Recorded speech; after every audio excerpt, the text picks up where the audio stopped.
Kannappa full story in Telugu. ఈ కన్నప్ప కథ సుమారు కొన్ని వందల సంవత్సరాల క్రితం జరిగింది. ఆ ప్రదేశం మొత్తం చెట్లతో ఉంటుంది. పెద్ద పెద్ద అడవులు, ఎంతో ప్రశాంతంగా ఉన్న ప్రజలు. వీళ్ళు అప్పట్లో ఒక జాతికి సంబంధించిన ప్రజలు. ఈ కథ మొదలైంది ఈ ప్రజలతోనే. ప్రజలు చాలా సంతోషంతో జీవనం సాగిస్తున్నారు. వాళ్ళు అడవి మీద జీవనం సాగిస్తుంటారు. అలా కొంతకాలం అవుతుంది. ప్రజలు అడవిలో వేటాడడానికి వెళ్ళి ఉంటారు. అక్కడ ప్రజలను చాలామంది శత్రువులు హింసిస్తూ ఉంటారు. వాళ్ళు ఆ ప్రజలను చంపడానికి వస్తారు. ఆ ప్రజలు ఆ దైవం మీద, శివుని మీద నమ్మకం ఉంచుతారు. ఆ ప్రజలను రక్షించడానికి శివుడే వస్తాడు. అక్కడ ఉన్న శత్రువులను నాశనం చేసి ఆ ప్రజలను కాపాడుతాడు. అలా కాపాడిన ప్రజలను శివుని ఆజ్ఞతోనే జీవనం సాగిస్తుంటారు. అలా ప్రజలను కాపాడి శివుడు ఆ అడవిలోని ఒక లింగంలోకి మారుతాడు.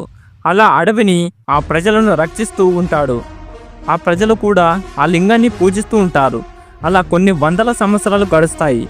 ఈ వీడియో మీకు నచ్చితే తప్పకుండా లైక్ చేసి ఈ ఛానల్ని సబ్స్క్రైబ్ చేసుకోండి. అలాగే ఈ వీడియో మీకు నచ్చితే తప్పకుండా కామెంట్ చేయండి.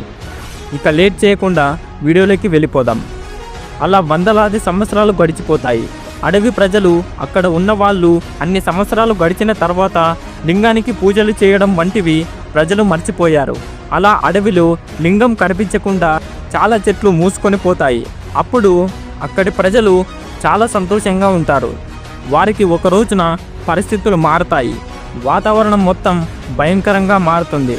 అక్కడ వాళ్ళు చాలా భయపడిపోతారు. అలా ప్రజలు మళ్ళీ దైవాన్ని నమ్ముకుంటారు. శివుని ఆజ్ఞతోనే వాళ్ళు బాగవుతారు. ఆ ప్రజలలో చాలామంది అడవి మీద జీవనం సాగిస్తూ ఉండిపోతారు. అలా అక్కడ తిన్నడు చాలా విద్యలు నేర్చుకొని ఉంటాడు. ఒక్కసారిగా భయంకరమైన జంతువులను కూడా వేటాడగలడు. తిన్నడు ఆ ప్రజలకి చాలా ధైర్యంగా ఉండే వ్యక్తి. ఏ ప్రమాదాలు వచ్చినా తిన్నడు ఒక్కడే కాపాడేవాడు. అలా కొన్ని నెలలు గడుస్తాయి. అక్కడి ప్రజలలో చాలామంది అడవిలోకి వేటాడడానికి వెళ్తారు. అక్కడ అడవిలో రాత్రి సమయం అయి ఉంటుంది.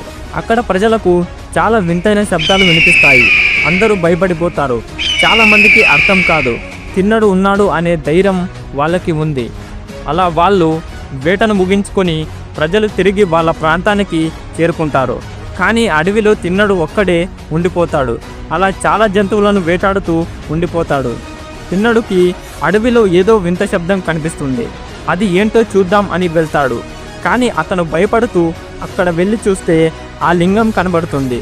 అలా ఆ లింగాన్ని చూసిన తిన్నడు చాలా సంతోషంగా, ఏదో తెలియని ఆనందంలో ఉండిపోతాడు. ఆ లింగంను చూసి కొంతసేపటికి గ్రామానికి వస్తాడు. అక్కడ చూసింది తిన్నడు మనసులో అలాగే ఉండిపోతుంది. అలా తిన్నడు ఏం చేసినా ఆ లింగమే కనబడుతుంది. ఆకాశంలో ఆయన తింటున్నప్పుడు కూడా ఇలా మొత్తం మనసులో ఆ లింగమే ఉంటుంది. తిన్నడు అలా అడవిలోకి వెళ్ళి ఆ లింగానికి పూజ చేస్తాడు. అలా చూసిన అతను లింగాన్ని కడగడానికి నీళ్లు తేవడానికి ప్రయత్నించి ఆఖరికి నోటితో నీళ్లు తెచ్చి ఆ లింగాన్ని కడుగుతాడు. అలా ఆ లింగాన్ని తిన్నడు చాలా భక్తిగా పూజ చేస్తూ ఉండిపోతాడు. అంతా బాగుంది అనుకునే లోపే చాలామంది ఆ ప్రదేశానికి వస్తారు. అక్కడ తిన్నడు ఒక్కడే ఉండిపోతాడు. అక్కడికి వచ్చిన సైన్యం తిన్నడిని కొడతారు. చాలా భయంకరంగా అతనిని హింసించి వెళ్ళిపోతారు. తిన్నడు ఆ లింగం దగ్గరే పడిపోయి ఉంటాడు. అతని గురించి గ్రామం ప్రజలు వెతుకుతూ ఉంటారు. తిన్నడు ఉన్న ప్రదేశం గురించి ఎవరికీ తెలియదు. అలా ప్రజలు శివుణ్ణి తలుచుకుంటూ ఉంటారు. ఒక్కసారిగా శివుడు మానవ రూపంలోకి మారుతాడు. అలా మారిన వ్యక్తి ప్రభాస్. అలా అక్కడికి బయలుదేరుతాడు. తిన్నడుని కాపాడి ఊరి ప్రజల దగ్గరికి చేరేలా చేస్తాడు. అలా తిన్నడుకి శివుని రూపంలో వచ్చింది ఎవరు అని గుర్తుపట్టాడు. కానీ తిన్నడుని కొట్టింది ఎవరు అని అనుకుంటారు. అలా ఆ వ్యక్తులు ఎవరు, ఆ సైన్యం ఎక్కడిది అని తిన్నడు వెతుకుతాడు. ఇంతకీ ఆ సైన్యం ఎవరు అంటే, చాలా సంవత్సరాల నుంచి ఆ సైన్యం ఒక మహావాయులింగాన్ని వెతుకుతుంటారు. ఆ లింగంతో వాళ్ళు చావలేని ప్రజలుగా మారవచ్చు అని అనుకుంటారు. ఆ ప్రజలు అడవిలో వెతుకుతుంటారు అని తెలుస్తుంది. అలా సైన్యం ఒక్కసారిగా మొత్తం 50 మందికి పైగా వెళ్తారు.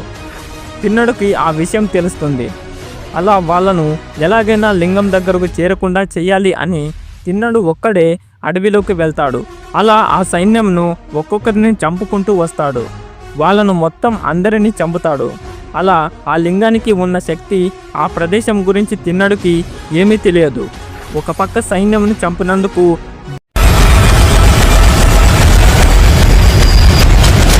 విలన్ చాలా కోపంతో ఉంటాడు.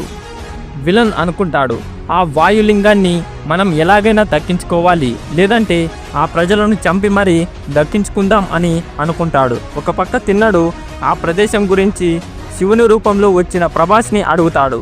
అప్పుడు అతను ఏం చెప్పడు. అలా ఊరిలో వాళ్లకు కూడా తెలియదు. ఇంతకు లింగం గురించి, ఆ ప్రదేశం గురించి ఎవరికీ తెలియదు. అది తెలిసింది కేవలం వందలాది సంవత్సరాల క్రితం జీవించిన ప్రజలకు మాత్రమే తెలుసు. అలా అక్కడ ప్రజలు ఒకరోజు అమ్మవారి పూజ జరుగుతుంది. అలా చాలామంది ప్రజలు వచ్చి ఉంటారు. అక్కడికి ఒక వ్యక్తి కూడా వచ్చి ఉంటాడు. అలా అతను పూజను జరిపించి ఆ తర్వాత అక్కడ ఆమె ఊరి గురించి, వచ్చే కాలంలో ప్రమాదాల గురించి చెప్తుంది. అలా చాలామంది సైన్యంతో ప్రజల మీద దాడికి వస్తున్నారు. ఒక్కొక్కరు భయంకరంగా ఉన్నారు. వాళ్ళు ఒక ప్రదేశం గురించి, ఒక లింగాన్ని గురించి వస్తున్నారు. వాళ్ళను ఎలా అయినా ఆపాలి, లేదంటే వాళ్ళు మొత్తం వినాశనం చేయగలరు అని ఆమె అంటుంది.